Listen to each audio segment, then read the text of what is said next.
연등을 밝히는 이유는 잡다한 생각, 그릇된 그 어떤 사고방식, 이런 걸로 인해서 밝은 빛을 발할 수 있는 마음, 정신의 세계가 흐려져 있다는 거죠. 저 연등 불빛처럼 내 마음에 그 빛을 발하게 해야 된다.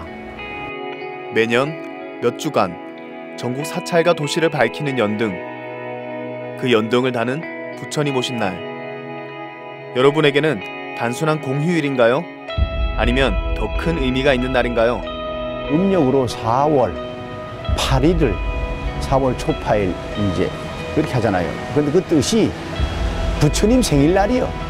부처님이라는 이름을 갖기 전에 인도 가빌라국의 귀한 집 왕자로 태어났잖아요. 사람으로 태어나서 났으니까 생일이 있을 거 아니야. 그 생일이 4월 초파일이고. 기독교의 크리스마스와 마찬가지로 불교에서 가장 중요한 석가모니 부처의 탄신일. 일반적으로 크리스마스는 기독교 신자뿐만 아니라 모든 사람들이 특별한 날로 여겨 선물을 주고받는 의미 있는 시간을 보내는 반면, 불교 신자를 제외하고 부처님 오신 날은 단순한 공휴일로 받아들이고 무엇을 해야 할지 모르는 사람이 대부분입니다. 이처럼 부처님 오신 날은 왜 일반 대중에게 상대적 거리감이 있는 걸까요? 그 이유는 각 시대의 역사적, 지리적 요인들과 관련이 있습니다.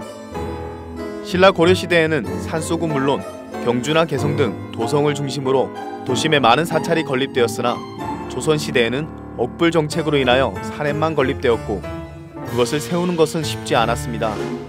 또 예스님들은 참선수대의 필요성 때문에 깊은 산속에 절을 세우기도 했고, 땅이 기운이 부족하거나 넘치는 곳에 탑과 불상을 모시고 절을 세워 지덕을 돕는다는 비보사탑 사상에 의해서도 많은 절들이 산속에 세워지기도 했습니다.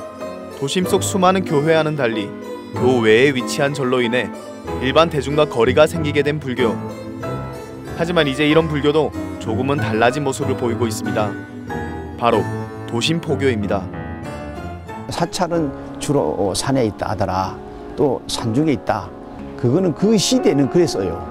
근데 지금은 실질적으로 생활불교, 대중불교 하려면 산중에 있는 불교가 도심지로 나와서 가장 가깝게 친밀하게 먼저 다가가고 시민들과 함께 하면서 시민들의 어려움, 괴로움을 함께 나누어주고 덜어주고 하는 역할이 종교가 해야죠.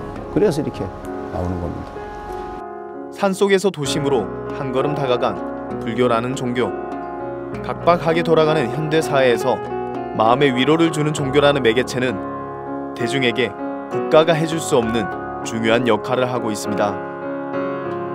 종교의 역할이 이 시민들이나 민중들의 정신 계몽인데, 그럼 그렇게 하려면 그네들이 찾아와 가지고는 어렵다는 거죠.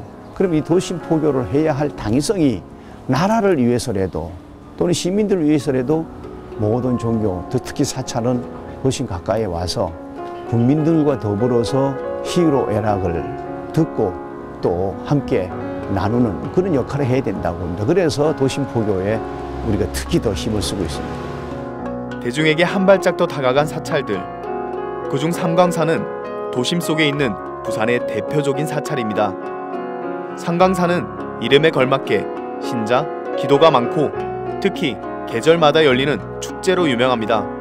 이렇게 축제를 통한 시민들과의 소통도 도심 포교의 일종일까요? 종교도 이 사회에 기여할 수 있는 거 뭐냐, 그 중에 하나가 문하고 거기다 축제를 붙인다는 거죠.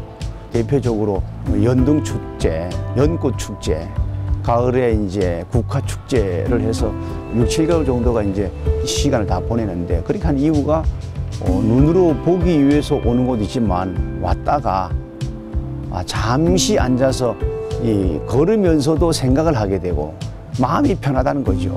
일단은 이런 도량에 들어오는 자체가 마음이 편하고 심신이 어떤 휴식 공간도 되고, 그러다 보니까 자연적 관광 명소로 알려지지 않았는가. CNN에서 선정한 한국에서 꼭 가야 할 곳에 선정된 삼광사의 밤은 절 전체를 수놓는 수많은 연등으로 이름나 있고, 종교를 떠나 부산을 대표하는 관광 명소로도 유명합니다. 사찰을 시작으로 매년 이맘때만 되면 도심 전체에 뻗어있는 아름다운 연등.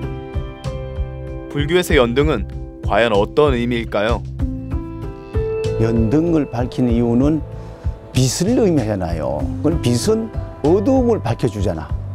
잡다한 생각, 그릇된 그 어떤 사고 방식, 이런 걸로 인해서 밝은 빛을 발할 수 있는 마음, 정신의 세계가 흐려져 있다는 거죠. 그래서 이 등불을 밝히면서 저 불빛이 빛나는 저 연등 불빛처럼 내 마음에, 또는 그 본래 빛나던 그 내 마음에 그 빛을 발하게 해야 된다. 지혜의 빛을 발하게 해야 된다. 그런 의미가 있어요. 우리는 보통 마음의 상처와 아픔을 달래기 위해 종교를 찾곤 합니다. 그 마음의 치유를 상징적으로 담은 연등을 밝힘으로써 사람들은 힘든 세상을 조금 더 위안받으며 살아가곤 합니다. 종교가 해야 할 역할이 뭐냐? 동서양을 막론하고 정신적 작용을 하도록 해줘야 된다는 거죠. 내가 한 끼를 두 끼를 굶더라도 살아서 움직일 수 있다는 것만으로도 난 너무너무 행복하고 너무너무 감사하다. 이러한 마음을 갖게 해주는 게 종교의 역할이라고 봐요. 그래서 복지라든가 저 모든 정책은 국가에서 국민들을 이끌고 정신의 세계에서, 마음의 세계에서 부족한 부분을 종교가 나서서 적극적으로 계몽해주고, 그 다음에 각자 마음을 바꾸는 역할을 해주고 하는 역할이 종교라고 봅니다.